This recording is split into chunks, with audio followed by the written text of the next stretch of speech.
जय हिंद दोस्तों, आप सभी का स्वागत है हमारे इस चैनल में CGPSC विद निकिता में। आज हम इस वीडियो में देखेंगे मूल अधिकार भाग 3 अनुच्छेद 12 से लेकर 35 तक। लेकिन पहले आज हम देखेंगे अनुच्छेद 12 और 13 को। अनुच्छेद 12 यह कहता है कि राज्य की परिभाषा।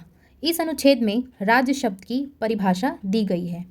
राज्य में शामिल है, आइए देखते हैं हमारे इस राज्य में क्या क्या शामिल है। यह अनुच्छेद 12 के अंतर्गत है। भारत सरकार और संसद। फिर आता है दूसरा, प्रत्येक राज्य सरकार और विधानमंडल शामिल है। भारत के राज्य क्षेत्र के भीतर या उसके बाहर स्थित सभी स्थानीय या अन्य प्राधिकरण शामिल हैं। चौथा देखते हैं, वे सभी संस्थाएं या निकाय जो सरकार के स्वामित्व में हैं या जिन पर सरकार का नियंत्रण है।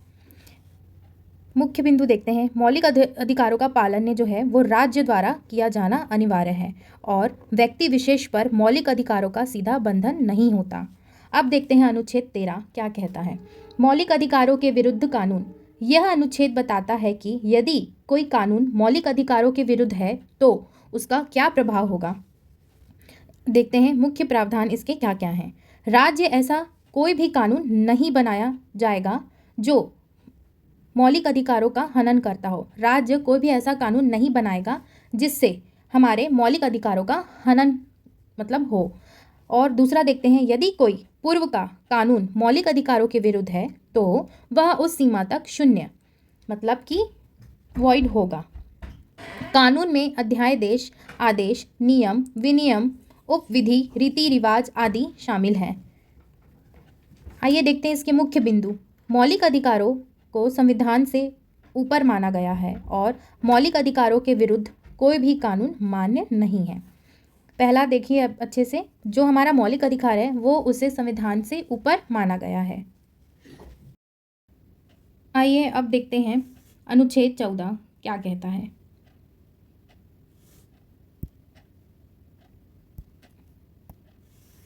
आर्टिकल 14, समानता का अधिकार। राज्य किसी व्यक्ति को कानून के समक्ष समानता और कानूनों के समान संरक्षण से वंचित नहीं करेगा, उसे समान व्यवहार देगा। उचित वर्गीकरण मान्य है सभी के लिए। अनुच्छेद 15, आर्टिकल 15 क्या कहता है। भेदभाव का निषेध।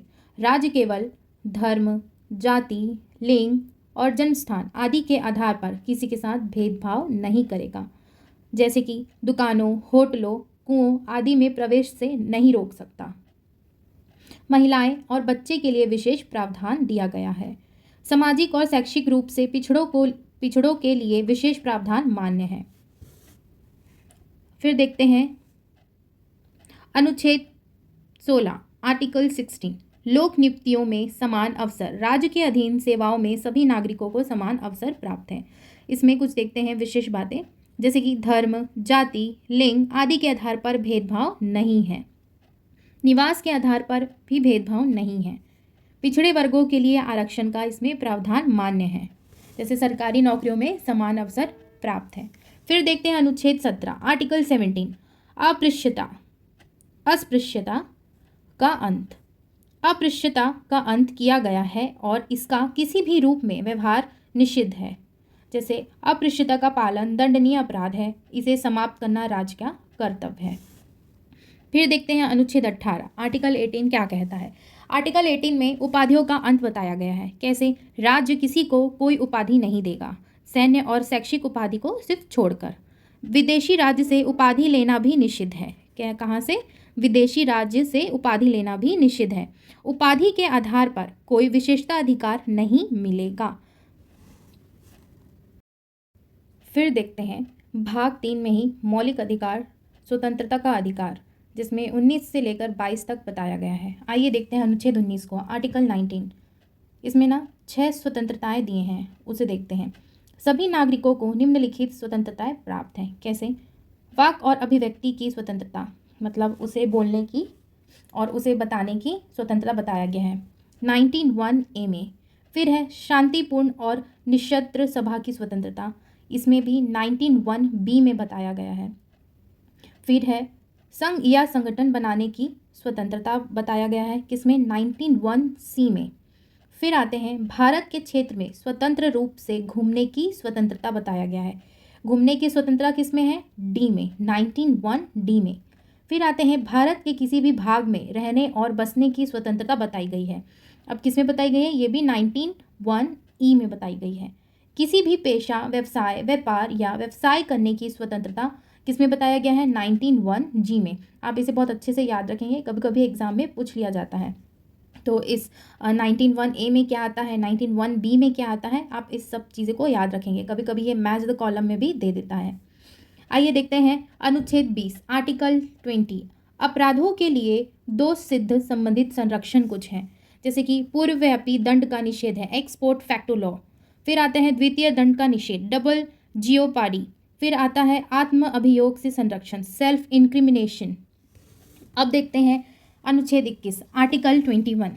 ये कहता है कि जीवन और व्यक्तिगत स्वतंत्रता का संरक्षण, जैसे किसी भी व्यक्ति को उसके जीवन या व्यक्तिगत स्वतंत्रता से विधि द्वारा स्थापित प्रक्रिया के अनुसार ही वंचित किया जा सकता है। ठीक है, इसके कुछ मुख्य बिंदु देखते हैं। ये अधिकार केवल नागरिकों को प्राप्त है। लोकहित की आड़ में राज्य इन पर युक्ति संगत प्रतिबंध लगा सकता है। अनुच्छेद 19(2) से लेकर 6 तक, जो अभी हमने आर्टिकल 19 पढ़ा है, ये इसी का है, इसे भी थोड़ा ध्यान में रखेंगे। फिर आते हैं अनुच्छेद 21 में, ये बताता है कि आर्टिकल 21(a) शिक्षा का अधिकार। 6 से 14 वर्ष तक के सभी बच्चों को राज्य द्वारा निःशुल्क और अनिवार्य शिक्षा प्रदान की जाएगी। ये ये अमेंडमेंट में जोड़ा गया था। कौन से अमेंडमेंट में? 86, ठीक है, 86 2002 में। फिर देखते हैं अनुच्छेद 22 आर्टिकल 22 गिरफ्तारी और निरोध से संरक्षण। पहला देखते हैं गिरफ्तारी और निरोध के संबंध में संरक्षण है। फिर है निवारक निरोध, प्रिवेंटिव डिटेंशन के संबंध में संरक्षण। ठीक, फिर आते हैं इसके कुछ महत्वपूर्ण संशोधन है, इसे आप एक बार देख लीजिएगा। अब देखते हैं भाग 3 मौलिक अधिकार का शोषण के विरुद्ध अधिकार, जो कि अनुच्छेद 23 और 24 में बताया गया है। आइए देखते हैं अनुच्छेद 23 आर्टिकल 23। यह कहता है कि मानव तस्करी तथा बेगार और अन्य समान प्रकार के बलपूर्वक श्रम का निषेध है। इसके प्रावधान क्या क्या हैं देखते हैं। पहला है मानव तस्करी, बेगार तथा अन्य समान प्रकार के बलपूर्वक श्रम का निषेध किया गया है। दूसरा देखते हैं इस प्रकार के किसी भी कार्य के लिए किसी व्यक्ति को बाध्य नहीं किया जाएगा। फिर तीसरा पॉइंट ये कहता है कि इस अनुच्छेद का उल्लंघन करने वाला कोई भी कानून शून्य होगा।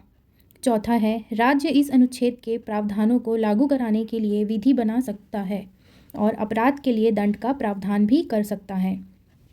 इसके कुछ मुख्य बिंदु हैं, वो देखते हैं। बेगार का अर्थ है बिना परिश्रमिक के जबरन काम लेना। फिर है मानव तस्करी में मानव की खरीद फरोख्त शामिल है। फिर है यह अधिकार सभी नागरिकों और गैर नागरिकों दोनों पर लागू होता है। फिर देखते हैं अनुच्छेद 24 आर्टिकल 24। आर्टिकल 24 ये कहता है कि बालकों को कारखानों और खानों तथा अन्य जोखिमपूर्ण जो कार्य में नियोजन का निषेध बताया गया है। इसके जो प्रावधान है वो ये है कि 14 वर्ष से कम आयु के किसी भी बालक को किसी कारखाने या अन्य किसी जोखिमपूर्ण कार्य में नियोजित नहीं किया जाएगा। दूसरा ये कहता है कि राज्य इस प्रावधान के उल्लंघन को रोकने तथा इसके लिए दंड का प्रावधान करने हेतु विधि बनाएगा। इसके मुख्य बिंदु देखते हैं। बालक से अभिप्राय 14 वर्ष से कम आयु के व्यक्ति से है और खतरनाक कार्य में ऐसे कार्य शामिल हैं जिनमें बालक के स्वास्थ्य और शारीरिक या नैतिक विकास को हानि पहुंचती हो, और यह अधिकार भी सभी नागरिकों और गैर नागरिकों पर लागू होता है। फिर देखते हैं अनुच्छेद 25 से 28 तक, जो कि धर्म की स्वतंत्रता का अधिकार बताता है। भाग 3 में ये भी हमारा मौलिक अधिकार है। आइए देखते हैं। अनुच्छेद 25 यह कहता है कि अंतःकरण की स्वतंत्रता और धर्म को मानने, आचरण करने और प्रचार करने की स्वतंत्रता इसमें बताई गई है, और है कि ये प्रत्येक व्यक्ति को अंतःकरण की स्वतंत्रता तथा धर्म को मानने, आचरण करने और प्रचार करने की स्वतंत्रता होगी। ठीक, फिर आते हैं यह स्वतंत्रता लोक व्यवस्था, नैतिकता और स्वास्थ्य के अधीन होगी। फिर देखते हैं अनुच्छेद 26 आर्टिकल 26 क्या कहता है। इसके अंतर्गत आते हैं जैसे कि धार्मिक संप्रदायों को अपने धार्मिक कार्य करने की स्वतंत्रता बताई गई है। प्रत्येक धार्मिक संप्रदाय या उसके किसी भाग को यह अधिकार है कि धार्मिक और परोपकारी संस्थाएं स्थापित करने का है। दूसरा पॉइंट है अपने धार्मिक मामलों को प्रबंध करने का। फिर तीसरा है चल तथा अचल संपत्ति अर्जित करने और रखने का भी इन्हें अधिकार है, ऐसी संपत्ति का प्रशासन करने का जो विधि के अधीन हो। फिर आते हैं अनुच्छेद 27 आर्टिकल 27। ये कहता है कि किसी विशेष धर्म के प्रचार के लिए कर देने के लिए बाध्य न किया जाना। किसी व्यक्ति को ऐसे कर के भुगतान के लिए बाध्य नहीं किया जाएगा जिसका उपयोग किसी विशेष धर्म या संप्रदाय के प्रचार या पालन के लिए किया जाता हो। फिर देखते हैं इसके कुछ मुख्य बिंदु हैं। धर्म की स्वतंत्रता का अधिकार अनुच्छेद 25 से 28 तक है। ये कुछ छोटे छोटे पॉइंट्स हैं, यहाँ पर कुछ इंपॉर्टेंट पॉइंट्स हैं। जैसे शॉर्ट में जैसे कभी रिवीजन करना है तो इस बिंदु को आप देख सकते हैं। फिर आते हैं आर्टिकल 28 अनुच्छेद 28। कुछ शैक्षणिक संस्थाओं में धार्मिक शिक्षा का निषेध बताया गया है। किसमें? आर्टिकल 28 में। राज्य पूर्ण रूप से पोषित शैक्षणिक संस्थाओं में धार्मिक शिक्षा नहीं दी जाएगी। मतलब कि पूर्ण रूप से पोषित शैक्षणिक संस्थाओं में धार्मिक के बारे में जो भी शिक्षा है, अलग अलग उसमें जाति के होते हैं, उनका अलग अलग धर्म होता है, वो हमारे शैक्षणिक संस्थाओं में लागू नहीं की जाती है। राज्य से सहायता प्राप्त किंतु ट्रस्ट के अधीन संस्थाओं में धार्मिक शिक्षा नहीं दी जाएगी। तीसरा है ऐसी संस्थाओं में जो राज्य से सहायता प्राप्त है परंतु जिनमें किसी ट्रस्ट या धर्मार्थ न्याय की स्थापना हुई है, वहाँ छात्र अभिभावक की सहमति से धार्मिक शिक्षा दी जा सकती है। कोई भी छात्र धार्मिक शिक्षा प्राप्त करने या धार्मिक उपासना में भाग लेने के लिए बाध्य नहीं होगा। फिर देखते हैं अनुच्छेद 29 से 30 तक, जो कि सांस्कृतिक और शैक्षिक अधिकार के बारे में बताता है। अनुच्छेद 29 आर्टिकल 29 अल्पसंख्यकों के हितों का संरक्षण इसमें बताया गया है। राज्य के क्षेत्र में रहने वाले जो नागरिक हैं वे किसी वर्ग या जिसकी अपनी कोई विशेष भाषा, लिपि या संस्कृति है को उसे बनाए रखने का अधिकार है। दूसरा है राज्य द्वारा संचालित या राज्य से सहायता प्राप्त किसी शैक्षिक संस्थान में केवल धर्म, जाति, भाषा या इनमें से किसी के आधार पर किसी नागरिक को प्रवेश से वंचित नहीं किया जाएगा। इसका मतलब यह है कि कोई भी व्यक्ति हो, चाहे वो किसी भी धर्म का क्यों ना हो, चाहे वो किसी भी जाति का क्यों ना हो, उसके आधार पर उसके नागरिक को प्रवेश से वंचित नहीं किया जा सकता। फिर देखते हैं अनुच्छेद 30 आर्टिकल 30। ये कहता है कि अल्पसंख्यकों को शैक्षिक संस्थान स्थापित और प्रबंधित करने का अधिकार है। सभी अल्पसंख्यकों को अपनी पसंद के शैक्षिक संस्थान स्थापित और उनका प्रबंध करने का अधिकार होगा। दूसरा है राज्य किसी शैक्षिक संस्थान को सहायता देते समय इस आधार पर भेदभाव नहीं करेगा कि वह अल्पसंख्यकों द्वारा स्थापित और प्रबंधित है या नहीं। फिर देखते हैं कुछ पॉइंट्स हैं, इंपॉर्टेंट पॉइंट्स हैं, इसे भी आप ध्यान रखेंगे, जो कि आर्टिकल 29 से रिलेटेड है। जो पहला तो आपका कहता है आर्टिकल 29 भाषा, लिपि और संस्कृति की रक्षा का अधिकार है। फिर 29(2) में ये कहा गया है कि प्रवेश में भेदभाव पर रोक। फिर आर्टिकल 30 में 131 में दिया गया है कि शैक्षिक संस्थान स्थापित और प्रबंधित करने का अधिकार है। फिर आते हैं आर्टिकल 32 में ये कहा गया है कि सहायता देने में भेदभाव पर रोक है। ये अधिकार अल्पसंख्यकों को सांस्कृतिक पहचान और शिक्षा के हितों की रक्षा के लिए दिए गए हैं। निश्चित और संवैधानिक उपचारों का अधिकार, हम आर्टिकल 31 और 32 को हम एक साथ देखेंगे। अनुच्छेद 31 कहता है कि निश्चित का अधिकार, यह अधिकार उन व्यक्ति को है जिन्हें मौलिक अधिकारों के प्रवर्तन के लिए उच्च न्यायालय का सर्वोच्च न्यायालय में याचिका दायर करने का अधिकार है। दूसरा पॉइंट है यह अधिकार केवल नागरिकों के लिए है, विदेशियों के लिए नहीं। नागरिकों के लिए मतलब जो हमारे भारतीय नागरिक हैं ये उनके लिए है, जो विदेश में रहते हैं उनके लिए नहीं है। संसद कानून द्वारा इस अधिकार को निरसित नहीं कर सकती। और जो निरसित दाखिल याचिका की विशेषताएं हैं यह केवल नागरिकों को प्राप्त है। दूसरा है उच्च न्यायालय या सर्वोच्च न्यायालय में दायर की जा सकती है और मौलिक अधिकारों के प्रवर्तन के लिए प्रयोग होती है। ये प्रयोग है। संसद इसे निरसित नहीं कर सकती। फिर देखते हैं अनुच्छेद 32 आर्टिकल 32 संवैधानिक उपचारों का अधिकार। पहला पॉइंट, यदि किसी व्यक्ति के मौलिक अधिकारों का हनन होता है तो वह प्रत्यक्ष रूप से सर्वोच्च न्यायालय में याचिका दायर कर सकता है। दूसरा, यह अधिकार स्वयं एक मौलिक अधिकार है। संसद कानून द्वारा इस अधिकार को निरसित नहीं कर सकती। सर्वोच्च न्यायालय को इन रिट्स आदेशों को जारी करने की शक्ति है। किसे? जो संवैधानिक उपचार हैं उसे। फिर देखते हैं संवैधानिक रिट्स आदेश के प्रकार किस किस प्रकार के होते हैं। पहला होता है बंदी प्रत्यक्षीकरण, हेबिस कॉर्पस, अवैध निरोध से मुक्ति के लिए। फिर आते हैं परमादेश, मैंडेमस, ये है सार्वजनिक अधिकारी को कर्तव्य पालन का आदेश।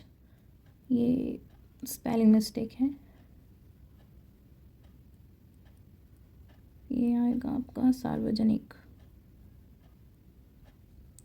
फिर है प्रतिषेध, प्रोहिबिटेशन, निचली अदालत अधिकरण को अधिकार सीमा से बाहर जाने से रोकने के लिए।